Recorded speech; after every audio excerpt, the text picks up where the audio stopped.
ಮಂಡ್ಯ ಲೋಕಸಭಾ ಕ್ಷೇತ್ರದ ವ್ಯಾಪ್ತಿಯ ಕೃಷ್ಣರಾಜಪೇಟೆ ವಿಧಾನಸಭಾ ಕ್ಷೇತ್ರದಲ್ಲಿ ಮುಕ್ತ ಹಾಗೂ ನ್ಯಾಯಸಮ್ಮತವಾಗಿ ಚುನಾವಣೆ ನಡೆಸಲು ರಾಜಕೀಯ ಪಕ್ಷಗಳು ಹಾಗೂ ಸಾರ್ವಜನಿಕರು ಸಹಕಾರ ನೀಡಬೇಕು ಎಂದು ಚುನಾವಣಾಧಿಕಾರಿ ಚಂದ್ರಯ್ಯ ಮನವಿ ಮಾಡಿದರು. ಅವರು ಇಂದು ಕೃಷ್ಣರಾಜಪೇಟೆ ಪಟ್ಟಣದ ತಾಲೂಕು ಆಡಳಿತ ಕಾರ್ಯಸೌಧದ ಸಭಾಂಗಣದಲ್ಲಿ ರಾಜಕೀಯ ಪಕ್ಷಗಳ ಮುಖಂಡರು ಹಾಗೂ ಅಧಿಕಾರಿಗಳ ಸಭೆ ನಡೆಸಿ ಮಾತನಾಡಿದರು. ಚುನಾವಣಾ ಆಯೋಗದ ನಿರ್ದೇಶನದಂತೆ ಮುಕ್ತ ಹಾಗೂ ನ್ಯಾಯಸಮ್ಮತವಾಗಿ ಚುನಾವಣೆ ನಡೆಸಲು ಸಕಲ ಸಿದ್ಧತೆಗಳನ್ನು ಕೈಗೊಳ್ಳಲಾಗಿದೆ. ಮತದಾರರ ಪಟ್ಟಿಯಲ್ಲಿ ಹೆಸರು ನೋಂದಾಯಿಸಲು, ತಿದ್ದುಪಡಿಗೆ ಮನವಿ ಸಲ್ಲಿಸಲು ಈ ತಿಂಗಳ 25ರವರೆಗೆ ಅವಕಾಶ ನೀಡಲಾಗಿದೆ. ಆದ್ದರಿಂದ ಸಾರ್ವಜನಿಕರು ಮತದಾರರ ಪಟ್ಟಿಯಲ್ಲಿ ತಮ್ಮ ಹೆಸರಿರುವ ಬಗ್ಗೆ ಖಾತ್ರಿಪಡಿಸಿಕೊಂಡು ತಮ್ಮ ಬೂತ್ ಮಟ್ಟದ ಅಧಿಕಾರಿಗಳಿಗೆ ಮನವಿ ಸಲ್ಲಿಸಬೇಕು ಎಂದು ತಿಳಿಸಿದ ಚುನಾವಣಾಧಿಕಾರಿ ಚಂದ್ರಯ್ಯ, ಪ್ರಸ್ತುತ ಲೋಕಸಭಾ ಚುನಾವಣೆಯಲ್ಲಿ ಯಾವುದೇ ರೀತಿಯ ಅಕ್ರಮಗಳು ನಡೆಯದಂತೆ ಎಚ್ಚರ ವಹಿಸಲಾಗಿದೆ. ಚುನಾವಣಾ ಅಕ್ರಮಗಳು ನಡೆಯುತ್ತಿರುವುದು ಕಂಡುಬಂದರೆ ಸಾರ್ವಜನಿಕರು ಚುನಾವಣಾ ಶಾಖೆ ಅಥವಾ ತಾಲೂಕು ಕಚೇರಿಗೆ ಇಲ್ಲವೇ ಪೊಲೀಸರಿಗೆ ಮಾಹಿತಿ ನೀಡಿ ಸಹಕರಿಸಬೇಕು ಎಂದು ಮನವಿ ಮಾಡಿದರು.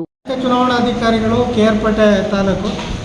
ಈಗ ನಮ್ಮ ಪೊಲಿಟಿಕಲ್ ಪಾರ್ಟಿ ಮೀಟಿಂಗ್ ಮಾಡಿದ್ದೀನಿ. ಪೊಲಿಟಿಕಲ್ ಪಾರ್ಟಿ ಮೀಟಿಂಗ್ ಮಾಡಿ ಅವರೆಲ್ಲರ ಸಹಕಾರವನ್ನು ಕೇಳಿದ್ದೀನಿ. ಯಾಕಂದರೆ ಚುನಾವಣೆ ಅನ್ನೋದು ಪಾರದರ್ಶಕವಾಗಿ ಪಕ್ಷಾತೀತವಾಗಿ ಆಗುವಂಥ ಒಂದು ಪ್ರಕ್ರಿಯೆ.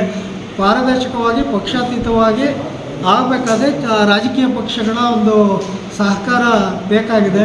ಎಲ್ಲೂ ಕೂಡ ಉಲ್ಲಂಘನೆ ಆಗದೇ ಇದ್ದಂತೆ ತಾವು ಪ್ರಚಾರ ಮತ್ತು ರ್ಯಾಲಿಗಳೇನಿದೆ ಅದು ಮಾಡ್ಬೋದು. ಬಟ್ ಉಲ್ಲಂಘನೆ ಮಾಡೋದಕ್ಕೆ ಅವಕಾಶ ಇಲ್ಲ. ಉಲ್ಲಂಘನೆ ಮಾಡಿದ್ರೆ ನಮ್ಮ ಹಂತದಲ್ಲಿ ಏನು ಚುನಾವಣಾ ಆಯೋಗದ ನಿರ್ದೇಶನಗಳೇನಿದೆ ಅದರಂತೆ ನಾವು ಕ್ರಮ ತಗೊತೀವಿ ಅಂತೇಳಿ ಕೆಲವು ಮಾಹಿತಿಯನ್ನು ಅವ್ರಿಗೆ ಕೊಡಬೇಕಾಯಿತು.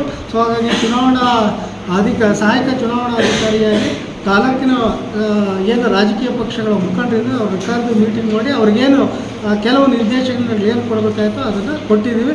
ದಯವಿಟ್ಟು ಎಲ್ಲರೂ ಕೂಡ ಈ ಒಂದು ತಾಲೂಕಿನಲ್ಲಿ ಅತ್ಯಂತ ಶಾಂತಿಯುತವಾಗಿ ಯಶಸ್ವಿಯಾಗಿ ಚುನಾವಣೆ ಪ್ರಕ್ರಿಯೆಯನ್ನು ಪೂರ್ಣಗೊಳಿಸೋದಕ್ಕೆ ಸಹಕಾರ ಕೊಡಬೇಕು ಅಂತೇಳಿ ಮತ್ತೊಮ್ಮೆ ತಮ್ಮೆಲ್ಲರಲ್ಲಿ ಕೇಳ್ಕೊಳ್ತೀವಿ.